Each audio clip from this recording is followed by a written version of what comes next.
Welcome to my channel on Ask Dr. Sandra.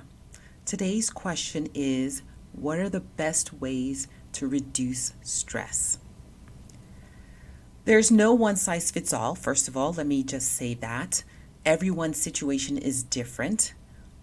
I usually work with clients by assessing what it is that they're actually dealing with and then coming up with a particular strategy that works for their particular situation. That's not to say, though, that there aren't some techniques that really do work for most people. And the reason it works for most people is because physiologically, we all have the same fight or flight system. It works the same way. It just exhibits itself differently because we've been handed down a unique set of genetics, which has a unique weak link.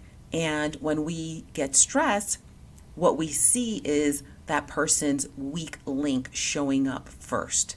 So whatever weak link you have in your family, whether it's cardiovascular, musculoskeletal, digestive, circulatory, one of those systems is most likely to break down. But let's get into the top 3 ways to reduce stress that pretty much work for almost everybody, I would say. The first one is breathing. The reason that breathing works so well is because breathing, although it's part of the autonomic nervous system, that means that the autonomic nervous system is a part of your body that controls things that you are not consciously aware of. So it controls your digestion, it controls your immune system, it controls your blood pressure, things like that. It controls your breathing. This is why you don't die when you sleep. But breathing is a little bit under voluntary control as well. You can, for a certain amount of time, hold your breath. You can change the pacing of your breath. So breathing gives us kind of a little back door into the autonomic nervous system, allowing us to be able to influence our fight or flight response system and to calm it down.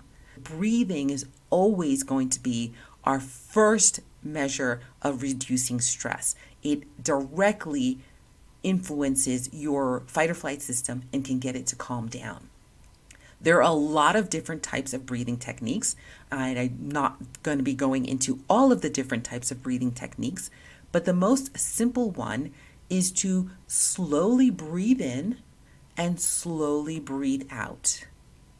And start with a count of 4, breathing in at a count of 4 and breathing out for a count of 4. So let's do a couple of cycles of that so you know what it feels like, okay? So breathe in, 2, 3, 4, exhale, 2, 3, 4, inhale, 2, 3, 4, exhale, 2, 3, 4.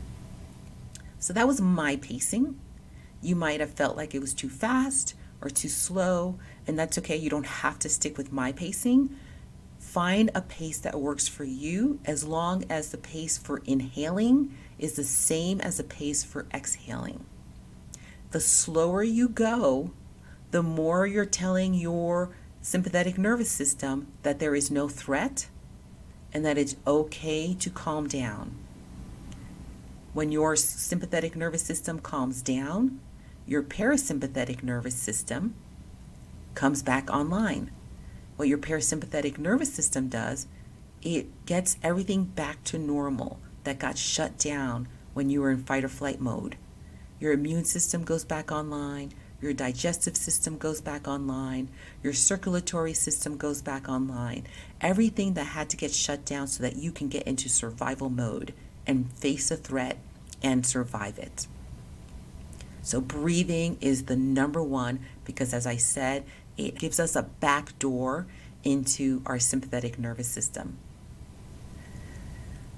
The second exercise I want to take you through, it's called inside-outside awareness. It's kind of a mindfulness exercise, and I actually love it because it's a great introduction into meditation. I use this with clients who have difficulty meditating and want to meditate, but they are frustrated because they can't seem to clear their minds of their thoughts.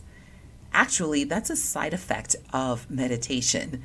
Meditation isn't the attempt to clear your thoughts, it's actually the observation of your thoughts. And then all of a sudden, your thoughts kind of slow down and eventually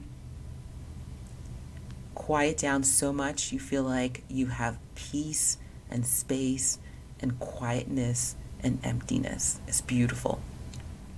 So, inside outside awareness is a great introduction to that, even though it's a mindfulness exercise. All right, so what I want you to do is make sure your feet are flat on the ground. Your hands can be on your lap or at your side. Gently close your eyes. Notice what's happening in the outside world and finish the sentence. I'm aware of.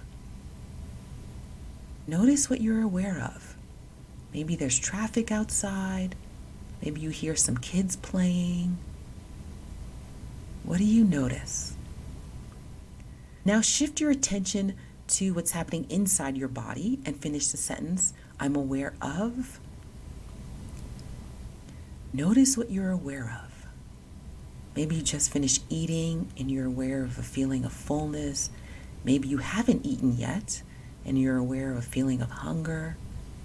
Maybe you feel your heartbeat.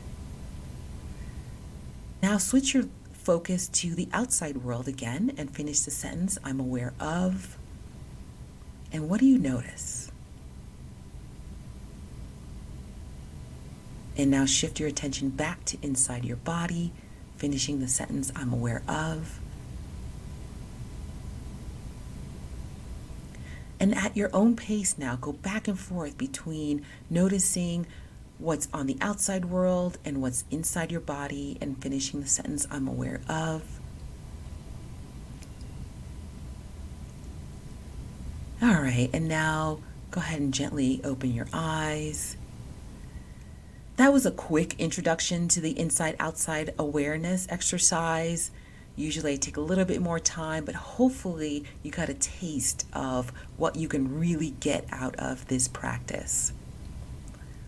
And then my third suggestion for reducing stress is socializing. Research after research after research consistently shows us that the number one buffer against the negative effects of stress is social support. Unfortunately, the first thing that we do when we're stressed out is we isolate ourselves. Wounded animals do the same thing.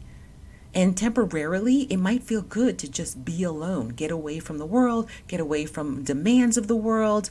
But eventually, you need to get back into the world and connect back with the people who care about you, the people that you care about. Too much isolation leads to loneliness and more stress.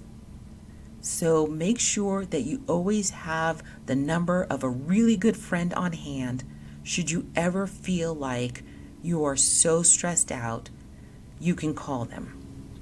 Make sure that you know who you can contact the next time you realize, okay, I separated myself out from the world to take care of myself, but now I'm feeling lonely. And I'm starting to think I'm alone in the world, nobody cares about me. Those thoughts can make you believe some really awful things. Make sure you have the name and number of somebody who will come into mind despite all of those negative thoughts, and you can reach out to them and reconnect with them. So those are my 3 stress erasers that I recommend that will work for nearly every person on the planet. I hope these were good tips for you. If they were, please let me know by hitting the like button. And if you would like more of these, please let me know by hitting the subscribe button. Thank you so much. I really appreciate your time, your attention, and I appreciate you. Have a great day.